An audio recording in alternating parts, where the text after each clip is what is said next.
welcome to Mintel's Little Conversation podcast. Welcome to Mintel's Little Conversation, where our experts bring you fresh ideas and new perspectives on how consumers eat, drink, shop, groom, and think. I'm Alicia Young, Trends Manager for the APAC region here at Mintel, based in Sydney. The COVID-19 pandemic has changed an awful lot of things about how we live and also how we want to live.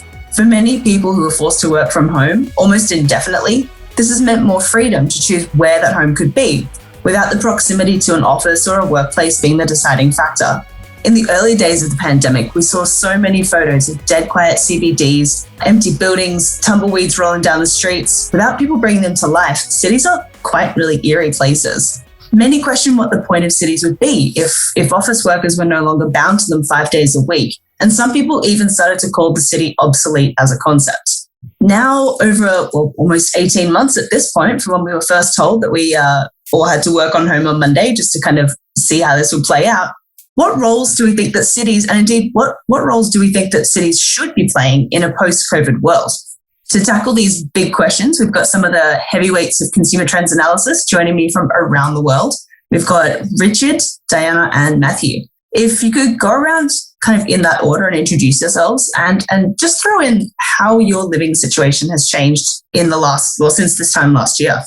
Hi, I'm Richard Cope. I'm a senior trends consultant at Mintel, and I deliver projects for the company, really looking at what the future's going to hold for our clients in various areas of their business. And I guess I'm a bit of an on-trend cliche of what we're talking about today, because I did live in London and moved out to Winchester, the southwest of London, a good 2 or 3 months ago. So are you liking it? I am, yeah.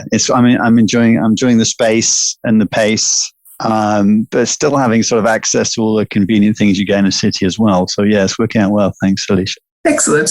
And hi, I am Diana Kelter. I am a senior trends analyst at Mintel, and I focus on North American trends coverage. And following Richard, I am also a pandemic cliche. I moved out of a major city, being Chicago, and moved to Austin, Texas, what we're referring to as one of these second cities, gaining a lot of popularity here. And similar to Richard, I've really enjoyed the change of pace to my lifestyle.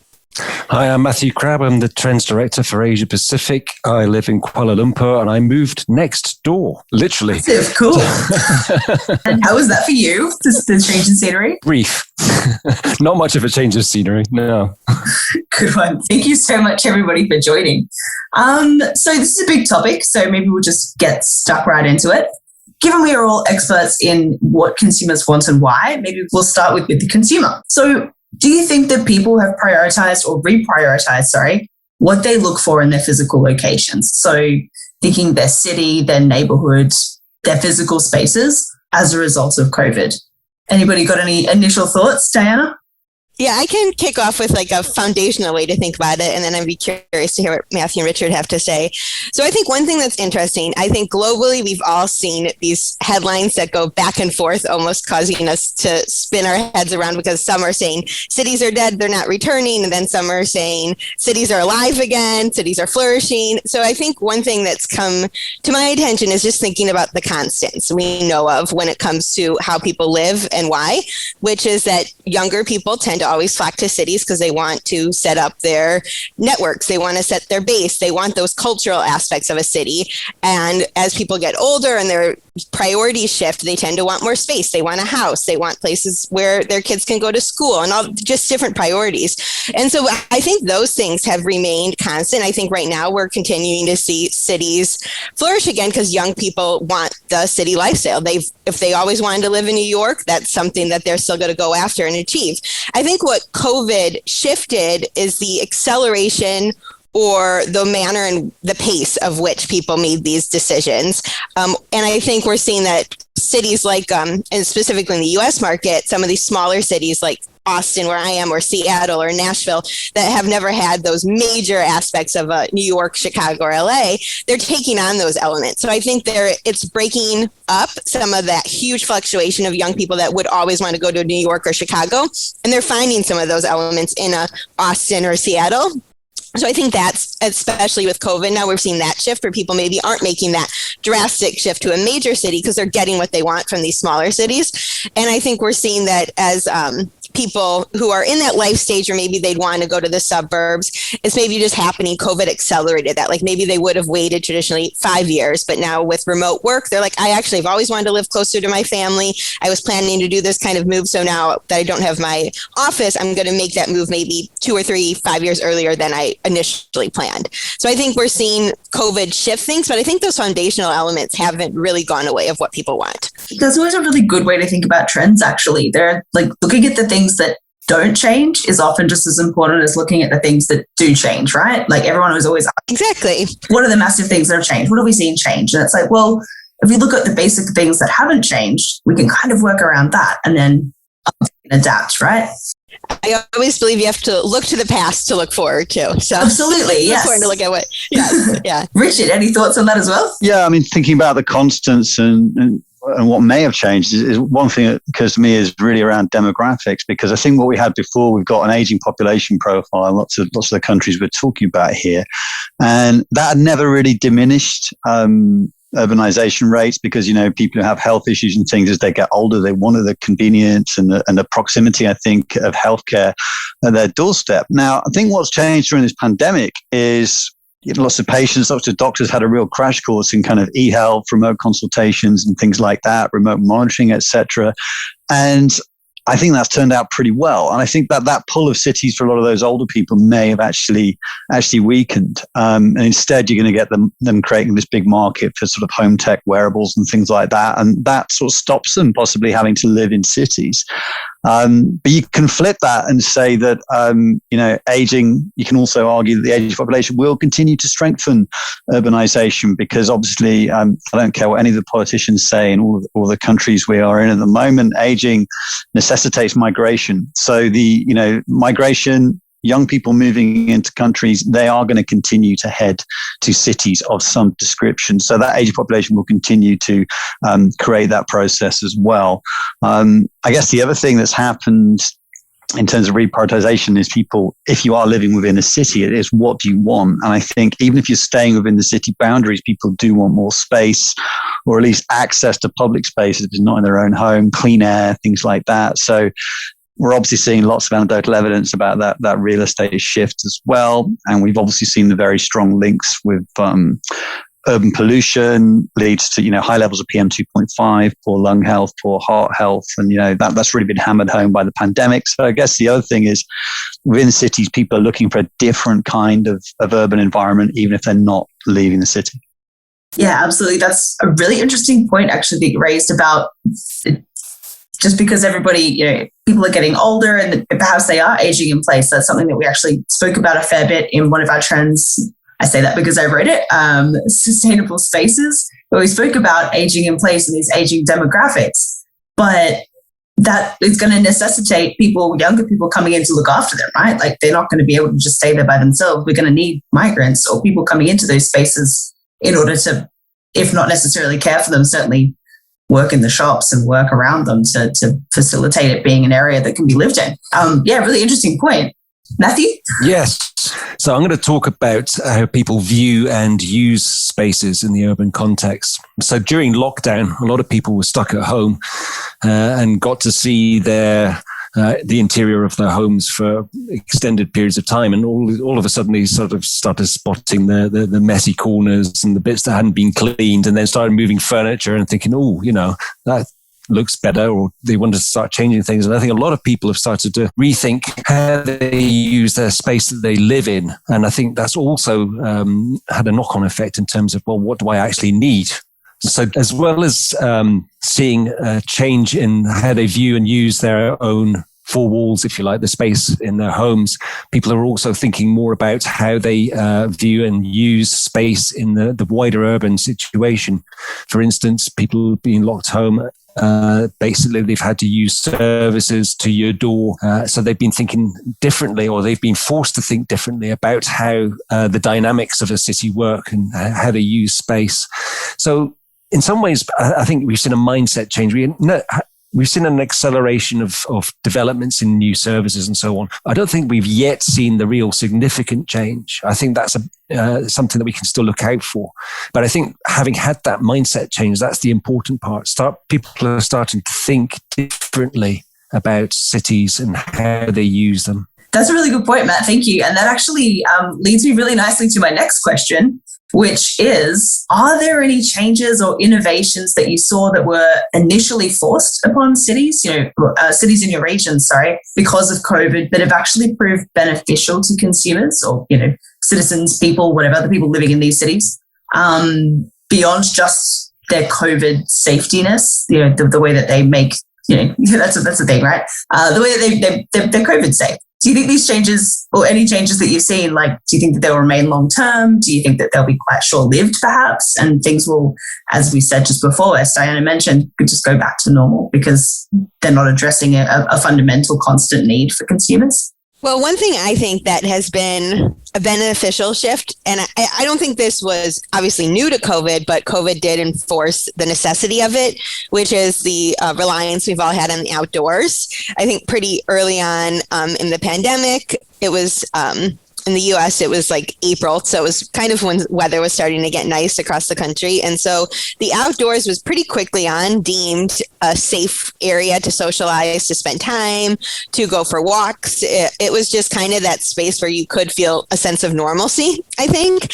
And so I think we've continued to see businesses really across the board leverage the outdoors in unique ways, whether it's outdoor pickup or curbside pickup, or like we've seen in cities leveraging closing streets to have sidewalk cafes. They've just leveraged their spaces in that is like a space in a new way. And this was a trend we talked about on trends for, back in 2019, we talked about the term rewilding of urban environments, kind of thinking about the outdoors as a place for our mental health, a place to get away from our screens and connect with nature. But I think what's interesting, and this is a trend, I'm curious if it will stick, is we've seen a lot of these outdoor focused companies or athletic companies like North Face or Lululemon change their focus. I think they've always pushed the outdoors as you have to go seek adventure. You have to go to a state park. You have to go find the outdoors. And I think they're bringing, because of COVID, that message of what the outdoors can be closer to home. Like they're investing in community wellness features. They're investing in neighborhood parks. So I think the COVID has brought attention to the outdoors closer to home versus you have to go to some area where there's going to be a lot of nature inherently. Climb a mountain. Exactly. Yeah. I think they're just bringing do some rugged you have a backyard. Bushwalking. Exactly. So I think it's just become more inward of how we think of outdoor spaces, and I feel like that's a COVID shift that will stay. I do hope so. Yes. Richard, any thoughts on that as well? Yeah, when we're talking about big, lasting, beneficial changes, I think micromobility is the big one. The new research we've done at Mintel around sustainability shows that yes, people did use their cars or even taxis more often during the past 12 months. But the biggest behavior changes we saw were more people walking, more people cycling, indeed more people starting to cycle as well. And I think even if you start to see EVs gaining more market share, I think those predictions we've seen in the past about, a kind of 70% decline in car ownership in the next sort of 30 years, they still look dead on to me. And I think this has kind of hastened that. You're going to see, I think you see cities become more walkable, more navigable, cleaner. It always sticks with me this quote from, I think, it's not the mayor, it's one of the city authorities in Copenhagen talked about, in the future we'll look back at city centres with cars in the way that we look back on bars where people smoked inside and just thought, did people really do that? So I think this is going to hasten us towards that era where transport is about having access to transport, not owning transport. And you'll see more of those services we see again in a lot of Scandinavian countries, for example, where you've got kind of seamless access to public transport system, hiring taxis, whatever it might be. And it's just like a seamless transport experience. And I think that kind of thing is really going to become the norm. And I think the pandemic will have sped that up. What do you think of the concept of 15-minute cities that we've seen a little bit of, kind of a lot more talk about that kind of concept coming up lately? I think that makes complete sense because I think that's what a city should be. And we've lost sight of that. As cities have got bigger, they've actually stopped being as convenient as they used to be. I really noticed that where I live now.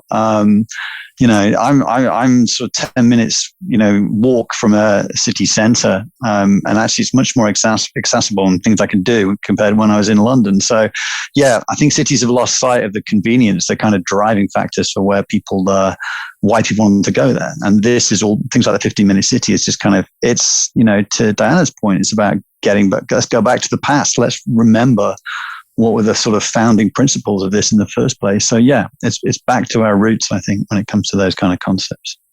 Yeah, that's an interesting way of looking at it. And I think that kind of that localism is an important thing. I've been looking at Mintel's global consumer research for Asia, the latest wave. And when you look at statements such as "I try to buy from local companies where possible," since the pandemic started, that's risen across most countries in Asia Pacific, and it was high anyway, but it's got even higher. And likewise, at the same time, people are much more aware of their environment, but they're also wanting to support local businesses more, because that directly ties to the local economies, local jobs, and so on. And I think people are a lot more connected in that way. And you've probably also seen around the world people becoming a lot more appreciative of the people who do all the service jobs, cleaning up, the healthcare, the restaurants, the food delivery guys, all of that. We've relied on them. So that's been a mental shift as well. I think we're going to value their services and their roles in society a lot more.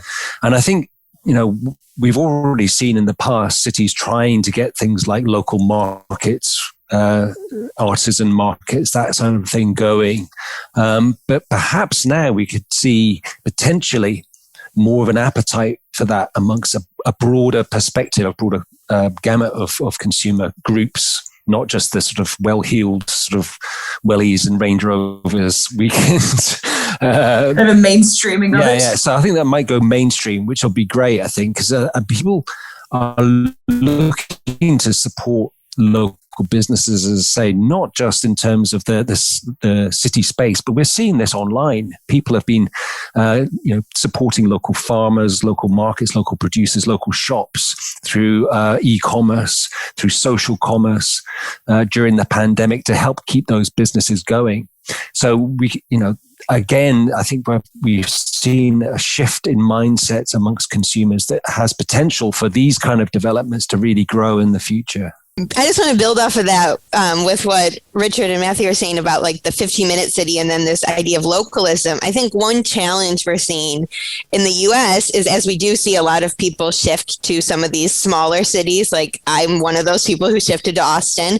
And I think the concern in these cities is kind of, are they going to start to get the problems that we've always seen in major cities, which is the congestion, the long waits to go to that restaurant you want. No one wants to wait for 2 hours for a restaurant. So I think that's the concern that we're seeing from locals in some of these smaller cities, where they're seeing the people come in from these major cities. They're worried it's going to change the dynamics that they've always loved. Is it going to, ruin the mom and pop experience because it's overcrowded? Is it going to create traffic? So I do think, kind of to like what Richard is saying about how cities are designed, I do think we need less of that central business district, because that's what creates the congestion when you have everyone having to go to that one place from 9 to 5. And I think we've seen that really disrupt. But I do think that's where we're going to see offices become more like a little house in a neighborhood is going to be an office, or this area is an office hub and this area is. So it just spreads where people are going and how they're going. So it's not everyone going to one place causing these major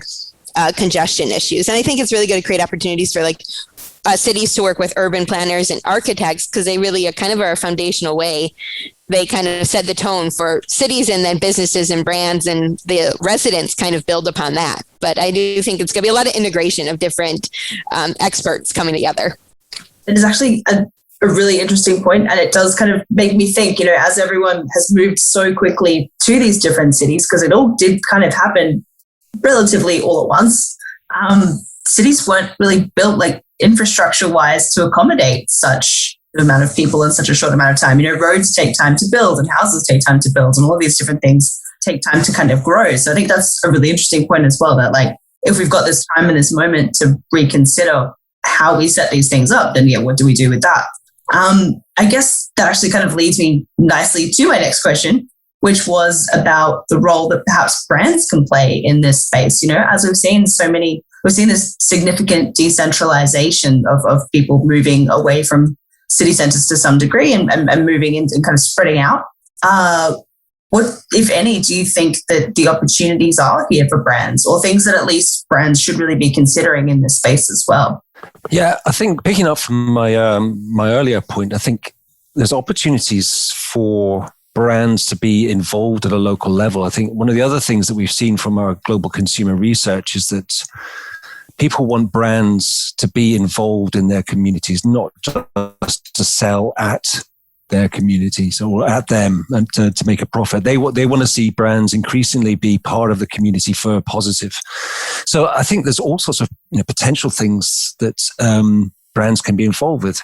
I've spoken already about sort of local markets, for example. Now, there's nothing to stop supermarkets, convenience store chains to be involved with those, to sponsor them, to actually set up stalls at them, not just grocery retailers. It could be sort of, other retailers as well. And that would not necessarily be a leap out of, out of any sort of vacuum. It would really be an extension of what we're already seeing online. So, for example, in the Philippines, there's a grocery chain called Mercato Centrale. And what they've been doing during the lockdown there is they've been live streaming vendors from street markets. So you can actually watch them cook live and order from them as if you're in the market. But this is all done through a grocery chain. So you can see there is a benefit there that brands have in terms of being a facilitator, being the brand there that helps the smaller guy, helps the consumer get what they want that they can't otherwise get. But they're essentially facilitating that. Now, obviously, they're going to make some money from sales of other things on the side. But again, I think that is a good example. And we're seeing an awful lot of examples of this, everything from brands stepping in to help local farmers to sell their produce before it rots in the field, all of this sort of thing. So there's all sorts of aspects that brands could look at. But I think it's making that mental switch to think about, okay, we're not just trying to skim a profit off this market. Think about it as a community. How can we be involved? It doesn't have to be necessarily just giving.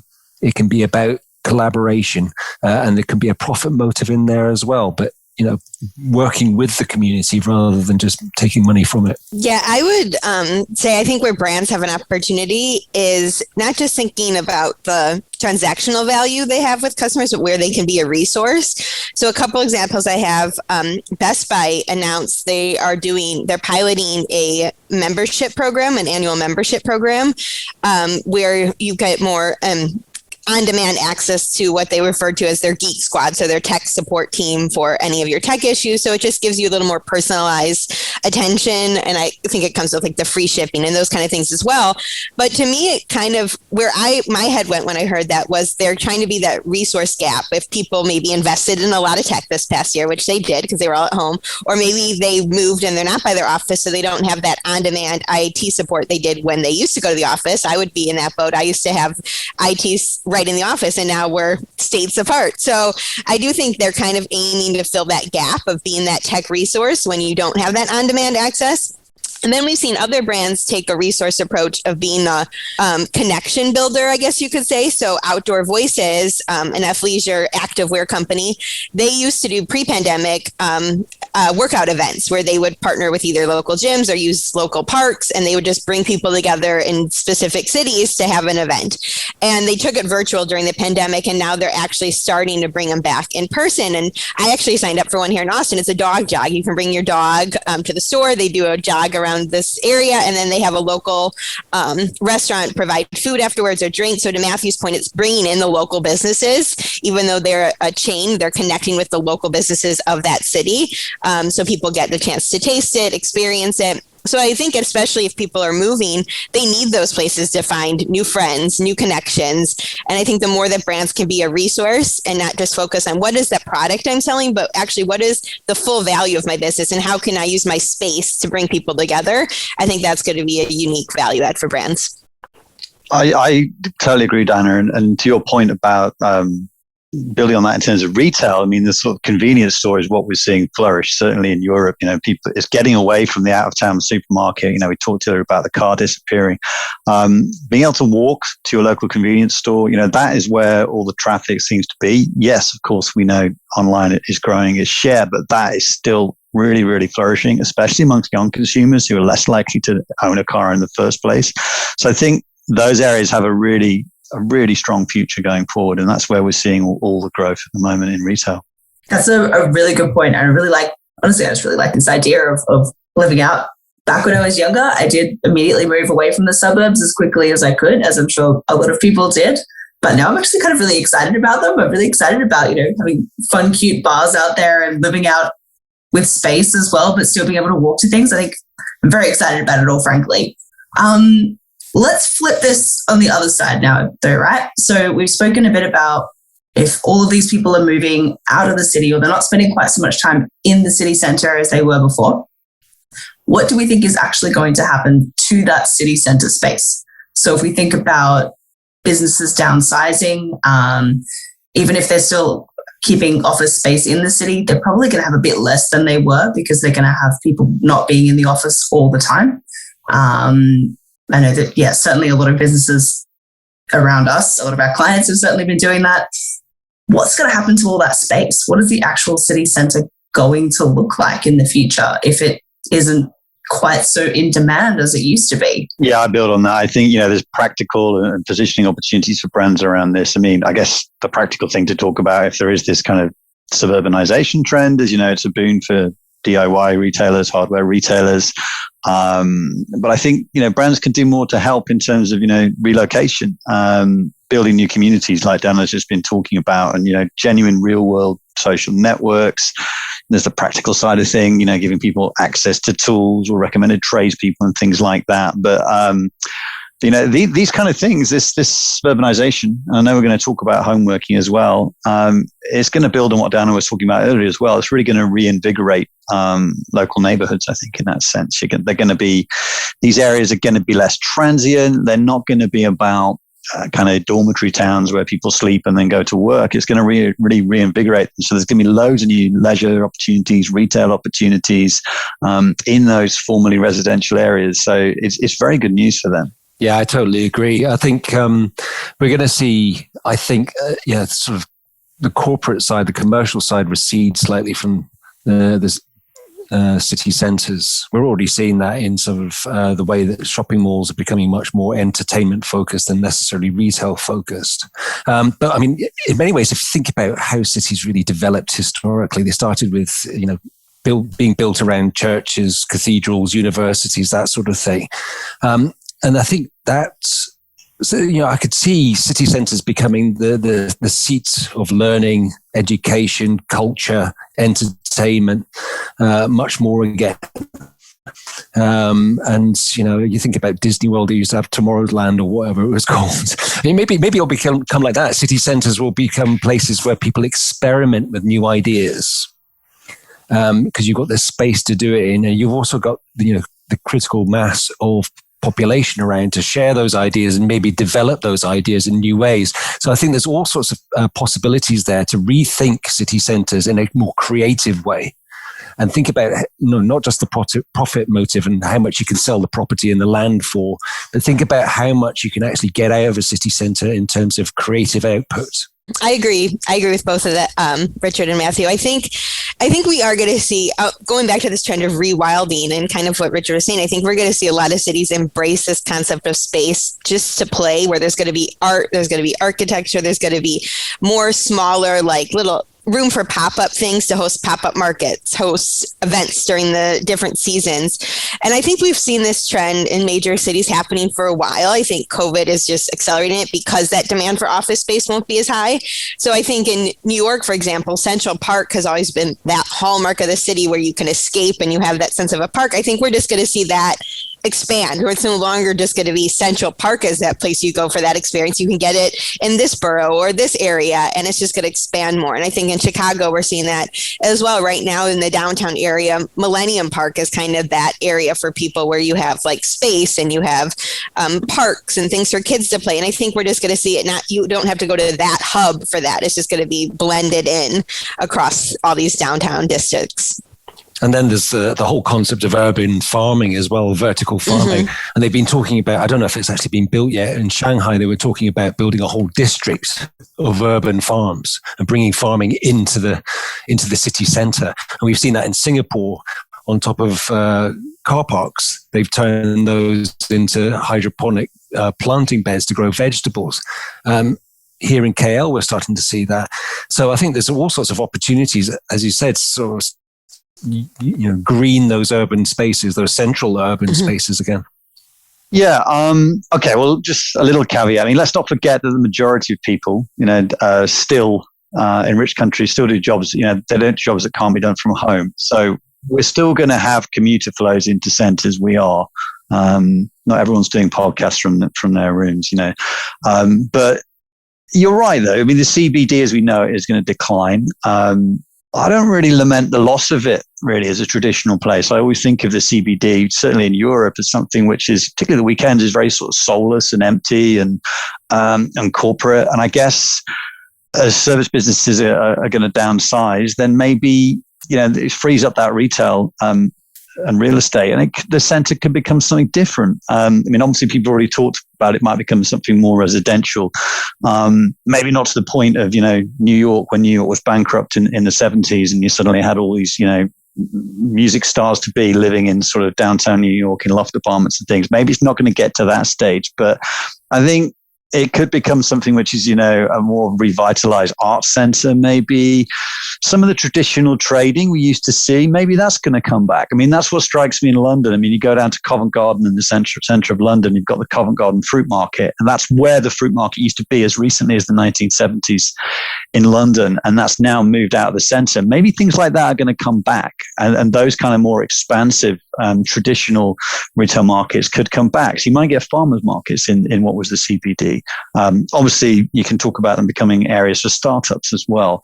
And if our homes do become more about work, then I guess cities and CBDs are going to be less and less about work and more about play and more about inspiration, community things we've talked about, and leisure as well. I think that could be good news. Let's see it as a positive. Let's make this space something more enjoyable. So I think it sounds like the prediction of the death of the city was maybe a little bit premature, but as you've all explained, there are many different consumer needs that will need to be considered moving forward in order for cities to retain, their allure moving forward. Catering to a better or a wider range of demographics, greener and more sustainable spaces to counter that urban pollution, but also just to create better, nicer spaces to live in.